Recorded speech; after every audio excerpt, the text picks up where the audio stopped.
fusarium head blight development here. So typically under dryland conditions, even with a susceptible class like durum wheat, you're not seeing a huge amount of fusarium in the harvested grain and potential mycotoxin issues.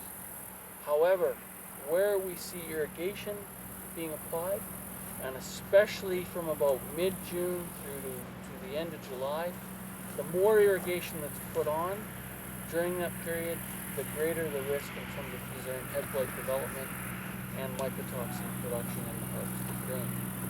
So if you look at that, one potential option is the idea of irrigation management. So trying to limit the amount of irrigation, especially as the crop is coming into the heading stage and the anthesis stage. That's the key time for infection to occur. And the idea is that you limit your irrigation and balance that with the water needs of the crop. And if you talk to some of the irrigation specialists like Alan Afefa from Brooks or Shelley Woods, they can give you some information in terms of trying to balance that water need of the crop versus limiting the amount of moisture you put on during the anthesis stage. So with that, that's a potential strategy, and we were looking at that in some trials back in the mid-2000s, and most recently we teamed up with Farming Smarter and Ron Howard and Michael Harding to look at some actual farm scale or field scale demonstration sites in terms of fusarium head blight management. And maybe Christina, I'll turn it over to you. I was actually thinking maybe we should take a look through the plots first, kind of stir everybody up a little bit. Okay. That way they don't go to sleep from you. Sure.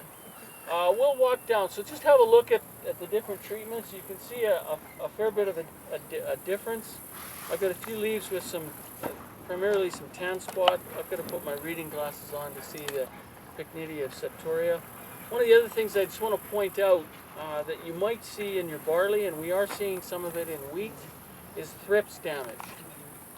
And what you get is basically the flag leaf turning yellow and dying, and below that the leaf sheath actually showing signs of yellowing and chlorosis.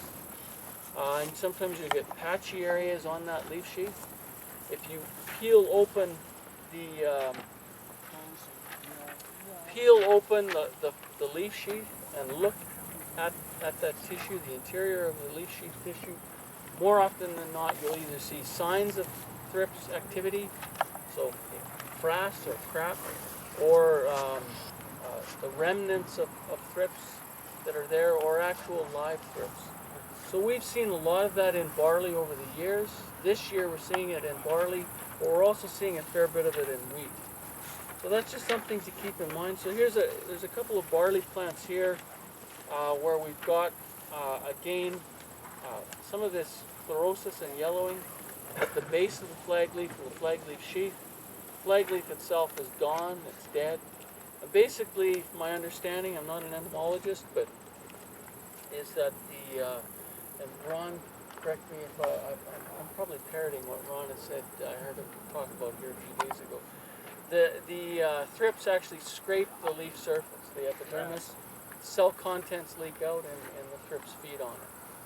So that obviously has an impact on the integrity of that tissue, leading to problems with damage, chlorosis, and eventual tissue death. So let's just have a quick look.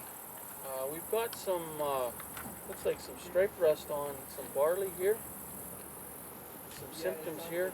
Yeah, there's stripe rust and a tremendous amount of aphids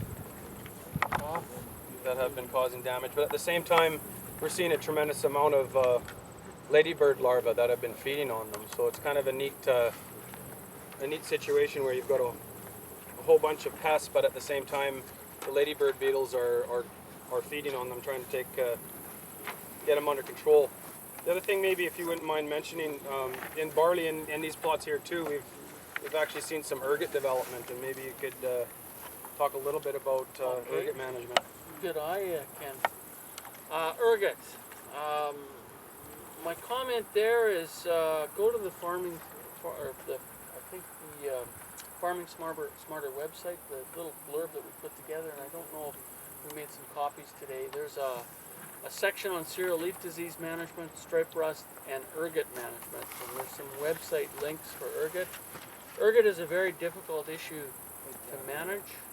I think if I talk to my colleague Jim Menzies, who's probably one of the key people working on ergot in Canada with Ag Canada, traditionally the thought was that a single year between wheat crops or cereal crops was enough to manage the ergot problem. The ergot sclerotia were not as resistant to decay and were not as long-lived as those sclerotia that sclerotinia, the stem rot fungus in canola, or white mold in beans and so on, the sclerotia that are produced by the sclerotinia fungus.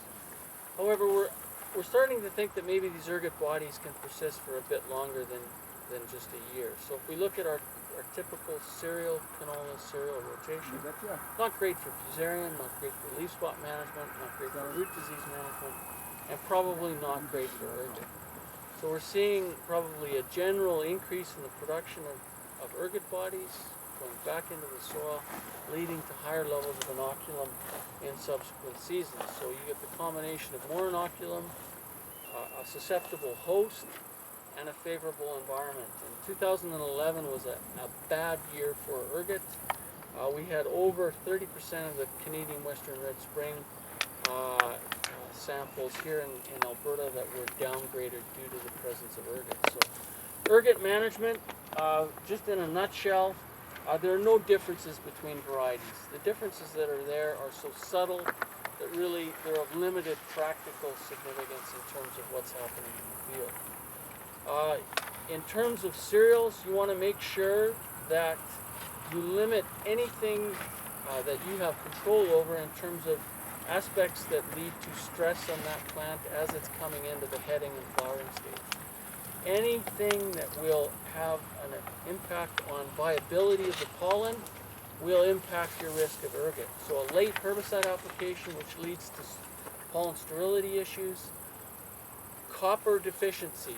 And when I say copper deficiency, I mean a bona fide copper deficiency. You are in the deficient range with copper.